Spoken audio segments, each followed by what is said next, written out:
તો આ છે સીજી રોડ. આ સીજી રોડનું નવીનીકરણ કર્યા બાદ તેના પર વર્ષ 2021માં અમદાવાદ મહાનગરપાલિકા દ્વારા ₹2 કરોડના ખર્ચે 19 સ્માર્ટ પોલ લગાવવામાં આવ્યા હતા. ચાઇનીઝ બનાવટના આ સ્ટ્રીટ લાઇટ પોલ મૂકવા પાછળનો હેતુ એ હતો કે નાગરિકોને આ સ્ટ્રીટ લાઇટ પોલ પરથી વાઈફાઈ, વાહન ચાર્જિંગ, મોબાઈલ ચાર્જિંગ, સીસીટીવી અને બિલબોર્ડ ડિસ્પ્લેની સુવિધાઓ મળી રહે. પરંતુ માત્ર 2 વર્ષમાં જ મોટાભાગના સ્માર્ટ પોલ ટેકનિકલ ખામીનો ભોગ બન્યા છે.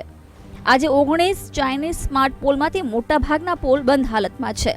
ક્યાંય પણ ચાર્જિંગ થતું નથી, સ્પીકર વાગતા નથી અને પોલ પર પણ કાટ જામી ગયો છે.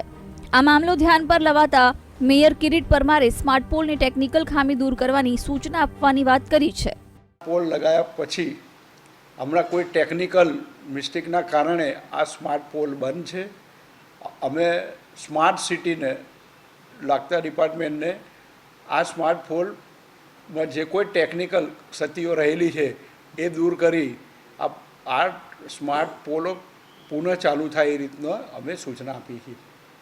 આપને જણાવી દઈએ કે એડવાન્સ ટેકનોલોજીની મદદથી કોર્પોરેશને સીજી રોડને હાઈટેક બનાવવા ઘણી જહેમત કરી છે.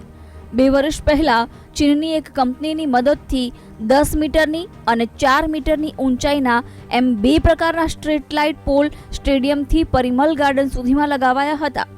જ્યારે વાહન ચાર્જિંગની સુવિધાથી સજ્જ 12 નાના પોલ ફૂટપાથ પર લગાવવામાં આવ્યા છે.